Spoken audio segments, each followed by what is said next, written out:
La France a tout pour réussir.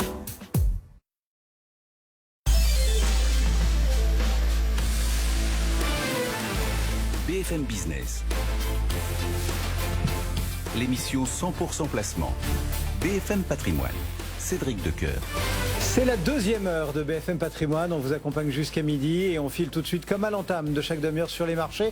C'est Thibaut François qui nous attend chez Fastea Capital. Bonjour Thibaut.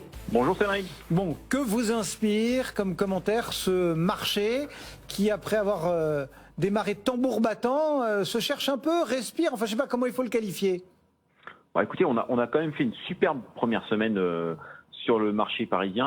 On est en hausse de 5 points sur l'indice CAC 40. On a 6860 points. Alors ce matin, c'est plutôt calme. On a une fourchette de progression de 20 points sur l'indice CAC 40. Donc c'est extrêmement faible. On est autour de l'équilibre là pour le moment. C'est vrai que d'un point de vue microéconomique, il se passe pas grand-chose sur les marchés ce matin. On va attendre un petit peu ce qui va se passer sur l'ouverture américaine tout à l'heure. Mais c'est vrai que la première semaine d'ouverture du marché est plutôt agréable. 5% de hausse. Le marché, on va dire qu'on a eu beaucoup d'opérateurs extrêmement prudents sur la fin d'année 2023. Et donc le marché a essayé de se rassurer et essayé de payer un petit peu le marché en ce début d'année.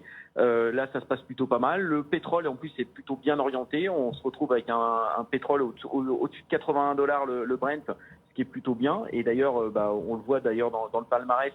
Le palmarès du SBF 120 est plutôt orienté positivement sur les valeurs liées au marché des matières premières. On a Eramet qui gagne un peu plus de 5%. On a qui se reprend bien, qui gagne 3%. On a Valourec qui est extrêmement bien orienté aussi, qui gagne 3%. Tout ça va plutôt dans le bon sens. Le marché des opérateurs cherche du rendement. Qu'est-ce qui peut contrer l'inflation? Parce qu'effectivement, avec une inflation à 6, 7, voire presque 10% sur la zone euro, il faut pouvoir aller chercher des rendements extrêmement importants. Ce qui vient plutôt, on va dire, en première approche, c'est le marché obligataire, qui est le marché obligataire qui n'a pas forcément rebondi en 2022, qui a plutôt baissé en 2022, qui n'a pas remonté sur la dernière partie de l'année en 2022, est plutôt abordable. On a des rendements qui sont particulièrement attractifs sur le marché obligataire. Mais sur le marché action, c'est aussi, encore une fois, si on n'a pas une récession qui est forte, que ce soit en Europe ou aux États-Unis, et les derniers indicateurs montrent certes un ralentissement, mais un ralentissement vraiment léger sur la partie activité. C'est vrai que le marché action est plutôt abordable.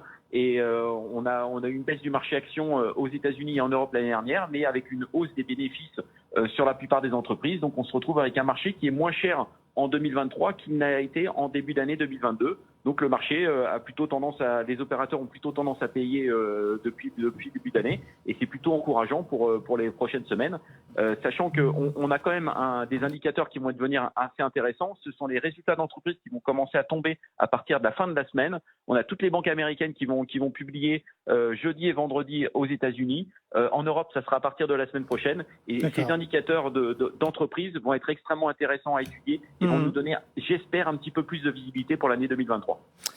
Eh bien voilà, quelques idées bien mises en place par Thibaut François depuis Fastea Capital. Merci Thibaut, bonne semaine sur le marché. Le CAC 40, lui, donc se